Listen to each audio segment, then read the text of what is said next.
Welcome, and thank you for tuning in to today's presentation. My name is Morella, and I'm here to guide you through everything you need to know as you start thinking about the next exciting chapter in your life, retirement.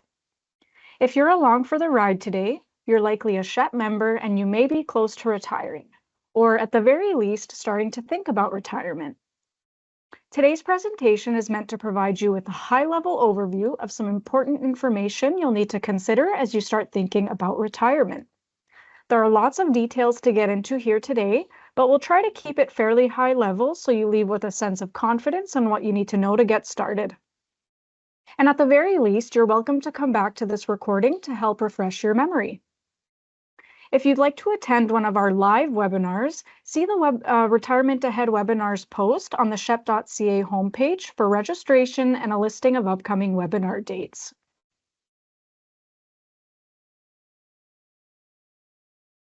It's no surprise that people are living longer. Based on the latest research, the average person now spends between 25 to 30% of their life in retirement. To put it into perspective, that could be anywhere from 15 to 30 years or more. And because you could be spending that many years in retirement, it's more important now than ever to plan for retirement to ensure your goals are met. When starting to think about planning for retirement, many people may find the process a bit daunting because they're making decisions that'll impact the rest of their life. To help make the process feel a bit more familiar, we hope today's presentation will clarify some questions you may have as you plan for retirement, and you can focus your attention more on enjoying this next phase of your life. Here's an overview of what we'll cover off today. We'll provide a bit about SHEPP's history and background.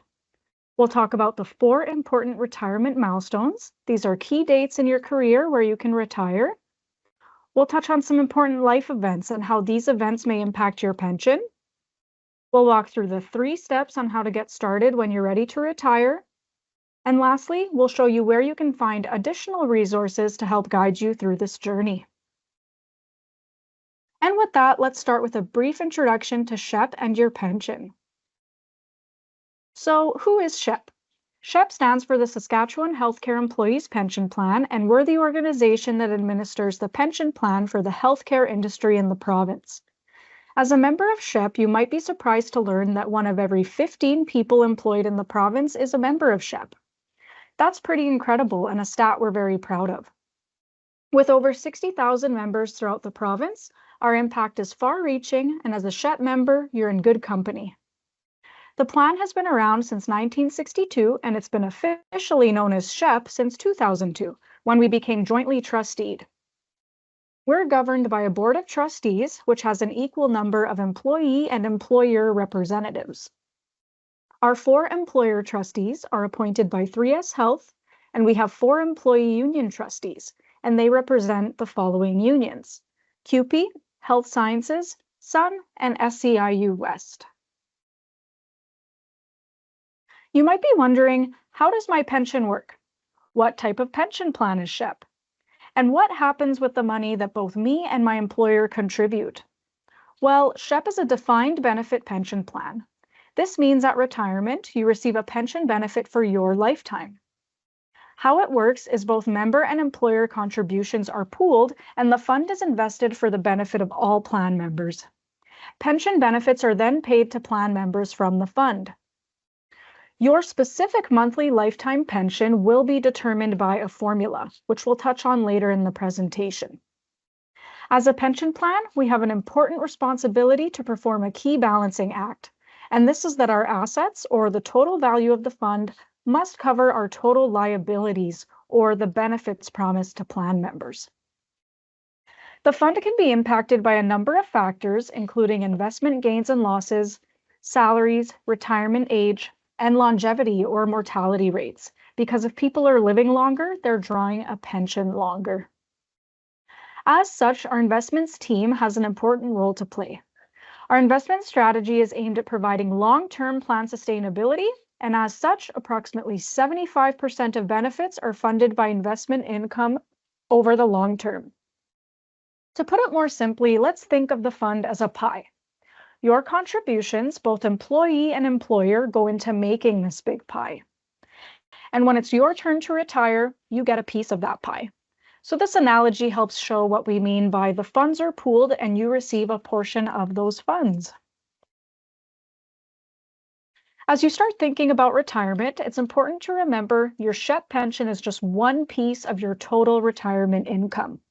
There are three buckets of potential retirement income in the Canadian system, and these include an employee-sponsored pension plan such as SHEPP. These plans are typically cost shared between employee and employer, usually 50-50 or some other kind of split. An interesting statistic is that only about 34% of Canadians have the benefit of a registered pension plan, and this has decreased from 45% in 1995. Knowing this, it's important to have other sources of retirement income to plan for your future. The second source includes government plans, which include Canada Pension Plan, or CPP, and Old Age Security, or OAS. For more information on CPP and OAS benefits, please visit the Service Canada website. And the third source includes personal savings, such as RRSPs, TFSAs, any assets you may have, such as a home, and/or cash savings. If you don't already, it's important to have a good understanding of your current list of assets. Again, it's important to acknowledge the retirement system was never designed to rely solely on one source of retirement income. While each of these sources could be a presentation on their own, our focus today will be on your SHEPP pension. So when can you retire? This is a question on everyone's mind, and some as early as when they first join the workforce. But it becomes an even more important question as you start to age and the thought of wrapping up your career and retiring is closer than you think. Let's talk about what's needed to be eligible for your SHEPP pension. There are 4 major milestones in your career where you can retire. The first is early retirement at age 55 with a reduced pension. At this milestone, you must have at least 2 years of credited service to be eligible to retire. The reduction to your pension will depend on your years of continuous service. This will be specific to each individual member. The second is early retirement with an unreduced pension. We call this the Rule of 80, which means you can retire with an unreduced pension as soon as your age and years of credited service add to 80 or more. Here, you're also eligible to receive a bridge benefit or a top-up to your pension, payable to the age of 65 when other sources of retirement income normally become available, like CPP and OAS. Your bridge benefit drops off at age 65, and then you will continue receiving your pension for the remainder of your lifetime. The third milestone is normal retirement. This is at age 65 when you can retire with an unreduced pension. This is the first day of the month that coincides with or immediately follows your 65th birthday. And finally, the last milestone is when you reach age 71. We call this postponed retirement. In this case, you've continued to work and have not yet terminated your employment with a SHEPP employer. However, based on legislation, you are required to start receiving your pension on December 1st of the year you turn 71, regardless of whether you're still working. Here we show a timeline of the 4 retirement milestones we talked about. Think of the middle line as a timeline of your credited service and age, and at different points you may be eligible to retire, assuming you've met the requirements at that milestone. Coming up, we'll look at an example of an estimated monthly pension at the Rule of 80 early retirement and the normal retirement milestones. Now we'll take a look at an annual pension statement. Every SHEPP member receives a copy of their pension statement in the mail in the spring of each year. It's also available online 24/7 through our SHEPP Web Secure online portal. On your pension statement, 2 of the retirement milestones are highlighted: normal retirement and early retirement at the Rule of 80 date. Please note, for a member in a casual or temporary position, their statement will only show the accrued pension earned to the end of the calendar year. If you have a copy of your pension statement handy, please follow along as we walk through the next few slides where we'll break down some of the important information. First, let's take a look at the retirement dates and ages on your statement. Here we highlighted in the orange box where you can find them.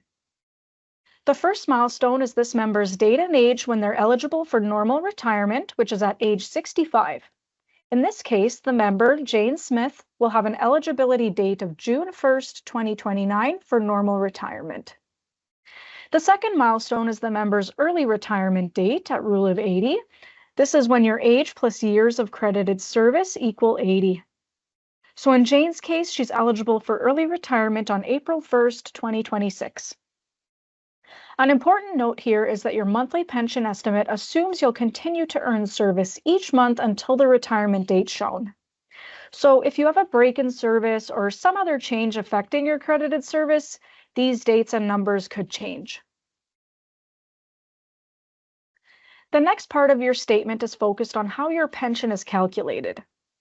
Earlier, we said your pension will be determined by a formula. This formula takes into account two important factors: your service and your earnings. On your statement, you'll see a snapshot of your credited service and your contributory earnings. Let's look at each one. First, your credited service. Service determines your eligibility and the amount of your pension. Each month you make contributions to your pension counts as a month of service. You must work a minimum of 3 hours per month, and you can also purchase eligible service or transfer service. For more information on this, please refer to the information sheets on our website at shepp.ca. Your statement does show a breakdown of service periods. This is because there are different accrual rates for different periods. On this statement, you'll see Jane has only accrued service time in one service period, which is since January 1st, 2001. Secondly is your contributory earnings. This includes earnings received from your employer on which your contributions are based. You contribute only on regular pay, vacation, and sick time. You do not contribute on premium pay for overtime or shift differentials. For employees with more than one SHEPP employer, your contributory earnings used in the pension formula are calculated based on the total contributions you've made to the plan from all employers. Your statement shows a breakdown of your earnings as there are different accrual rates for calculating your pension up to and above the year's maximum pensionable earnings, or YMPE. The highest average contributory earnings is the average of your 4 highest years of earnings based on a payroll calendar year on which your pension will be calculated. Next, the highest average base. This is the average of your earnings up to the YMPE during your 5 highest years of earnings. This amount is set at a federal level and adjusted each year based on the average wage in Canada. You can visit shepp.ca for the current YMPE amount. And the highest average excess. This is the difference between highest average contributory earnings and highest average base. It's the amount that is the average of your earnings above the YMPE. So in essence, the greater your service or earnings, the greater your pension will be.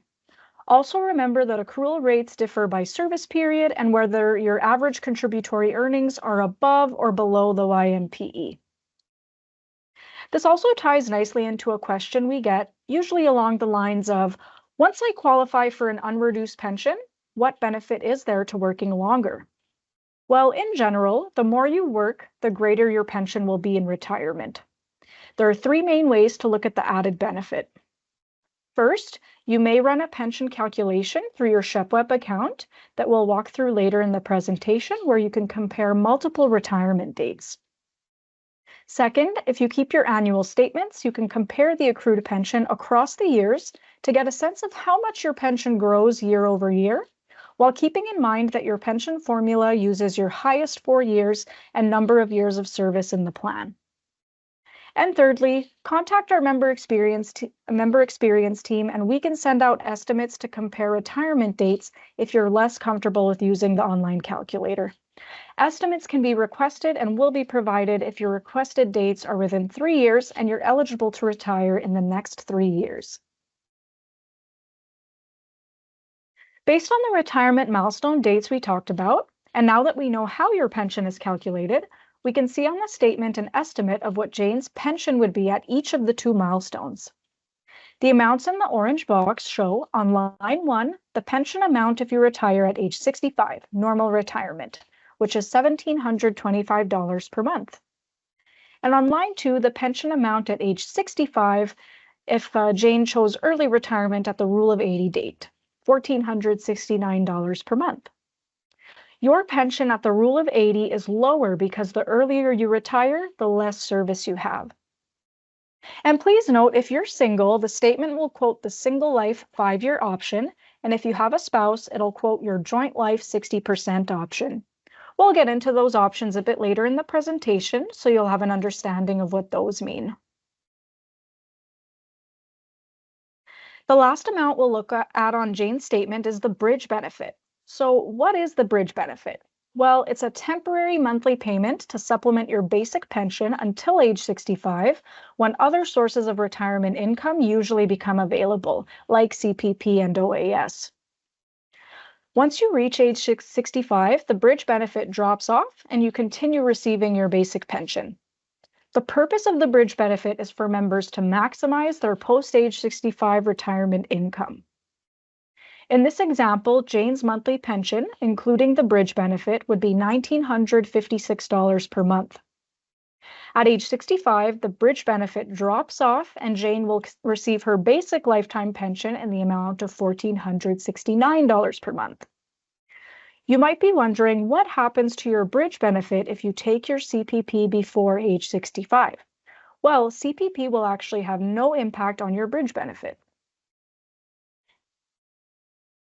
Throughout your career, you may experience different life events, and depending on what it is, it may impact your pension. Let's look at a few examples. Some life events may include disability, a leave of absence, for example, a maternity, paternity, or adoption leave, a divorce, or an employment change. You may have experienced one or more of these events throughout your career. Each of these events can impact your pension when it comes to retirement. To help you fully understand the impact different life events may have, we recommend reading through the information sheet related to any events you've encountered. The information sheets are easily accessible on our website, shepp.ca, so you can read or print them off at your convenience. You can also call one of our pension officers on our member experience team, and they can walk you through the potential impact to your retirement. Let's move on to the actionable items. What do you need to do to start receiving your SHEPP pension? In the next section, we'll walk through the 3 key steps to apply for your SHEPP pension. The first and probably most exciting step is to choose your retirement date. The second step is to select a form of pension. This is also one of the most important decisions you'll make in retirement, so it's important to fully understand it. We'll spend more time talking about it in detail soon. And lastly, you'll complete the third step and formally apply for your pension. Now let's walk through each step in more detail. First, choosing your retirement date. Your pension is calculated as of your retirement date. Your pension start date is the first of the month following your last day of employment. At the end of that first month, you'll receive your very first pension payment on the last banking day of that month. And remember, in most instances, you must terminate from all SHEPP employers to start receiving your pension. Now let's look at a few examples. So let's say your last day of employment is May 31st. In this case, your pension start date is June 1st. This means you'll receive your first payment on the last banking day in June. In the second scenario, if you retire on June 1st, your pension start date is July 1st, and your first pension payment will be the last banking day in July. One of the main takeaways here is in order to minimize the delay between your employee payroll and your SHEPP pension payment, you may want to consider working as close to the end of the month as possible. So how can you decide on your retirement date to best suit your budget and needs? Well, SHEPP has a handy online tool called the Pension Projection Calculator available on SHEPP Web. The calculator allows you to choose different retirement dates, and it'll show you the difference between each scenario. Once you're signed into SHEPP Web, under the Tools bar, you'll find the Pension Projection Calculator.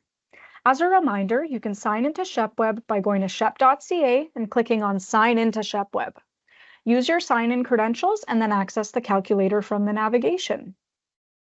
If you can't remember your password to sign in, just click Forgot Password and follow the steps to reset your password using your member ID and the email address you're set up under. If you don't remember the email address on your account, please call our member experience line and a pension officer will help get you set up. Let's look a little more closely at the calculator. These are three main areas to complete. Step 1 is to ensure your spousal information is correct online if you have a spouse. Step 2 is to estimate your earnings at retirement. You have two choices here. You can use your highest average contributory earnings currently on record, or you can enter a future assumed amount if you wish. Step 3 is to select the date you'd like to retire. Specific milestone dates are noted, and you can choose one of those, or you can choose a specific retirement date. Once you made your selections, the calculator will provide you with some pension projections. Keep in mind the calculator does make some assumptions. It assumes you'll continue accruing credited service each month until the retirement date you chose.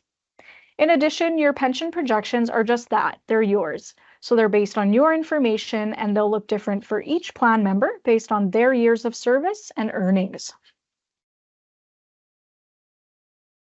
Here's an example of a pension projection summary showing the members' early unreduced and normal retirement options.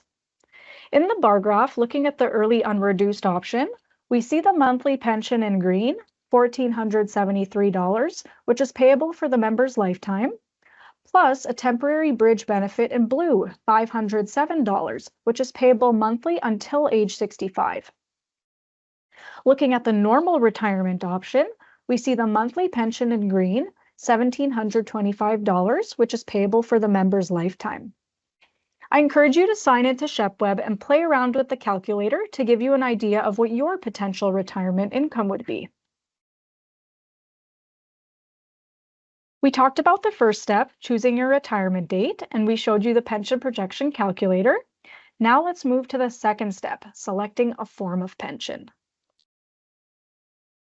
I noted before this will be one of the biggest decisions you make when you apply for your pension. And as such, it's important to understand the different forms of pension. You must choose what form of pension you want before your retirement date, and this selection cannot be changed after your pension commencement date. What this means is that your selection is a binding contract. For example, let's say your pension commenced on June 1st and you submitted your election form to SHEPP in April. You cannot make changes to your option after June 1st, even though you won't receive your first pension payment until the last banking day in June.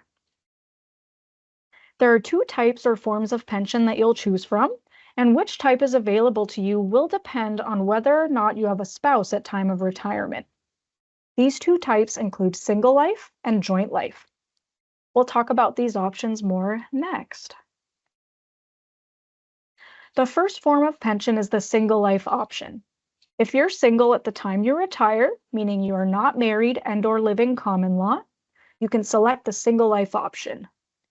You may also be able to choose the single life option if your spouse signs a waiver, meaning they waive their rights to their survivor benefit.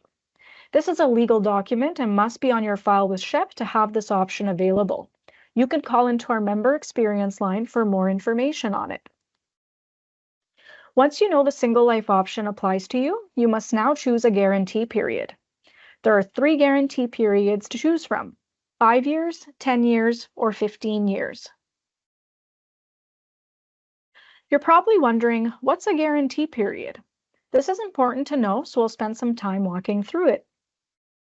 The guarantee period you're choosing is the minimum length that your pension will be paid. The pension benefit for the remaining guarantee will be paid in full either to your spouse or other beneficiary, depending on your status at time of death. Let's walk through a few scenarios to explain it more. We'll walk through 2 scenarios with a member named Rhonda and the single life option. In both scenarios, it doesn't matter which guarantee period she chooses. In our first scenario, Rhonda chooses the single life option and her accompanying guarantee. Rhonda retires and later her guarantee expires. Does that mean she stops receiving her pension? No. This is because your monthly pension amount continues to you, the member, until death. At the time of death, since the guarantee has expired, there's no remaining pension payable to the beneficiaries. In this scenario, the pension ends when Rhonda passes away because she outlived the guarantee. Now let's look at a second scenario. Here, Rhonda dies before the guarantee has expired. So let's say she chose the single life option with a 15-year guarantee. And after 3 years, she passes away. Because there are still 12 years left on the guarantee, Rhonda's full monthly pension amount continues to be paid to her beneficiaries until the end of the guarantee, or it could be paid in one lump sum. Once the guarantee expires, the pension ends. And please note, a spouse can still be named a beneficiary even if they've waived their right to the joint and survivor pension. Now, what if Rhonda had no beneficiaries designated? In that case, the remaining pension benefit would be paid out to her estate. This can be time-consuming and costly to settle. It also provides no protection from creditors. This is why it's so important for you to have up-to-date beneficiaries on your file with us at SHEPP. We mentioned before there are two forms of pension, single life and joint life. We talked about single life, so now let's move on to joint life. Firstly, who does this apply to? The joint life option applies to you if you have a spouse on the date of your retirement. Having a spouse means being married or common law as per provincial legislation, and in Saskatchewan, common law means someone you've been cohabitating with for at least 1 year. With the joint life option, there's one more decision you need to make, which is choosing the survivor pension amount. Only your spouse on date of retirement is eligible to receive a survivor pension. When choosing the survivor pension amount, you have 3 options: 60%, which is the minimum you can choose, 75%, or 100%. The option you choose really depends on your own personal circumstances. Some considerations you may take into account would be, does your spouse also have a pension, and what other financial income at retirement is available to you both? When choosing your survivor pension amount, it's important to have a good understanding of all sources of retirement income for both you and your spouse. The second decision you have to make under the joint life option is the guarantee period. One difference is that unlike the single life option, you do not have to select a guarantee. So here you have 4 options for your guarantee. The same 3 as single life, 5, 10, or 15 years, but you also have 0 years or no guarantee. This option is there because your spouse is already guaranteed a pension benefit if you pass away before them, and what they will receive depends on what survivor pension amount you had chosen prior. Another thing to note is the age of your spouse comes into play in determining your pension benefit. Let's walk through 2 scenarios with a member named Sally and her spouse Peter. Sally decided not to choose a guarantee period. In the first scenario, Peter dies before Sally. In this case, there's now no survivor pension to be paid as Peter has died, and the monthly pension continues to Sally until her death. At her death, the pension ends. In the second scenario, Sally dies before Peter. In this case, Peter continues to receive a survivor pension in the amount chosen by Sally at retirement. Peter continues to receive his survivor pension for the rest of his lifetime. Once Peter then dies, the survivor pension ends. And remember, you may choose a single life form of pension if your spouse chooses to waive their entitlement to a spousal pension. For more information on this, you can call our member experience line. The next 4 scenarios we'll look at are for when the member does choose a guarantee period. In these scenarios, we have a member named John and his spouse Mary. In the first scenario, we see that John dies after the guarantee expires. In this case, Mary is still alive and continues receiving the survivor pension in the amount chosen. When Mary dies, the pension ends. In the second scenario, John dies before the guarantee expires. In this case, Mary is still alive and continues to receive the full monthly pension amount until the guarantee expires. And when it expires, Mary will then receive her survivor pension in the amount chosen for her lifetime. When Mary dies, the pension ends. In the third scenario, Mary dies first, John then dies second, and there's still time remaining on the guarantee. In this case, when Mary first dies, there's now no survivor pension to be paid. John continues to receive his pension until death. And since John passes away and there's still time left on the guarantee, the pension would continue to John's designated beneficiaries until the end of the guarantee. Once the guarantee expires, the pension ends. In the last scenario, John dies first and then Mary dies. In this case again, the guarantee still has time remaining on it. When John has passed away first, the full pension amount continues to Mary. If, however, Mary then passes away and there's still time left on the guarantee, the remainder of the pension payable is commuted and paid to Mary's estate. We spent some time talking about the two forms of pension you can choose from, and the form you can choose depends on whether or not you have a spouse at time of retirement. You might be wondering, what is the difference in my monthly pension amount for each of these different options? Well, essentially, there is a cost or impact to your decisions in retirement. The retirement option summary shown here helps show what the potential cost might be. Remember, this is just an example, and your specific pension amounts will be different based on your years of service and earnings. There is no best option, as the option best for you depends on your own personal and financial situation. Some things you might want to consider would be health, other financial investments or income, and expenses. To recap, we talked about the first two steps to getting ready to retire.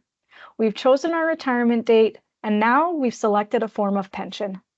The last step is to formally apply for your pension. The earlier you contact SHEPP for a retirement package, the more time you'll have to consider your options and seek advice if required.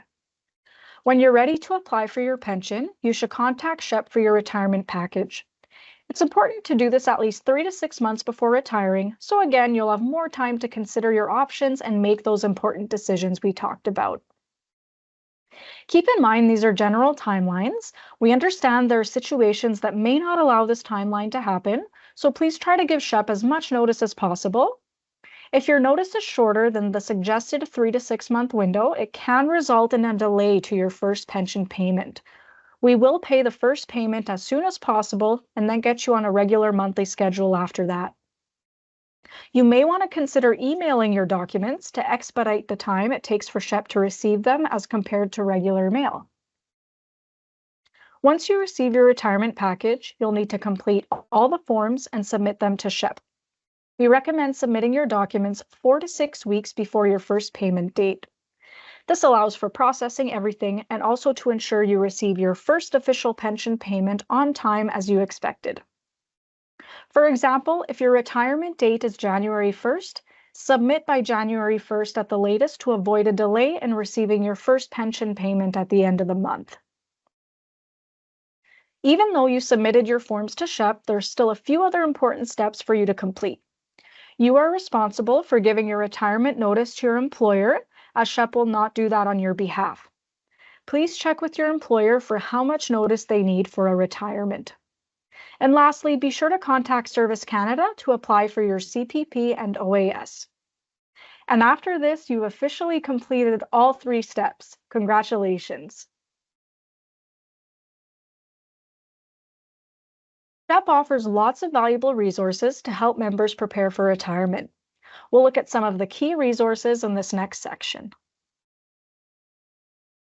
As a reminder, your SHEPP pension is just one of the sources that make up your total retirement income. There are several resources available to help you make your decisions and prepare for retirement. These include SHEPP, the Government of Canada, and personal resources. You can visit our website at shepp.ca. This is our public website, so you don't need to sign in. Here you'll find resources including our retirement guide and information sheets covering a range of topics such as service purchase information and life events like disability and leaves of absence. You'll also find member forms and our plan booklet, which has more detailed information about some of the topics we discussed regarding the calculation of your pension and milestones. Next, we encourage you to sign into SHEPP. This is our secure online portal for member self-service. Click the Sign In button on the right-hand side of the shepp.ca homepage. To sign in, you'll need your SHEPP member ID, which can be found on your annual pension statement, and your password. If you don't have a password, you can call SHEPP during office hours. Keep in mind that everyone's situation is different when it comes to the right time to retire. To help, be sure to access the tools available on SHEPP, such as our pension projection calculator. Feel free to contact SHEPP with any questions about your pension. You can call to speak with a pension officer from our member experience team from Monday to Friday, 8:15 a.m. to 4:30 p.m. CST. In-person support is also available at our office in Regina. As mentioned before, your SHEPP pension is only one source of retirement income. Other sources can include government benefits like CPP and OAS. Be sure to visit the Service Canada website at servicecanada.gc.ca for more information about applying for these benefits. And lastly, you have your personal resources for planning your retirement. Be sure to consult your employer, know what is required for notice and forms for retirement, and discuss options for benefits or any accrued vacation you may have. Next, contact 3S Health to know what health benefits and life insurance options are available. And for your personal financial situation, look at how much money you'll have coming in every month from various sources, plus how much you spend each month. It's important to have a good understanding of your current assets. Before wrapping up, here's our contact information again should you have any questions about your SHEPP pension. Thank you for watching today and take care.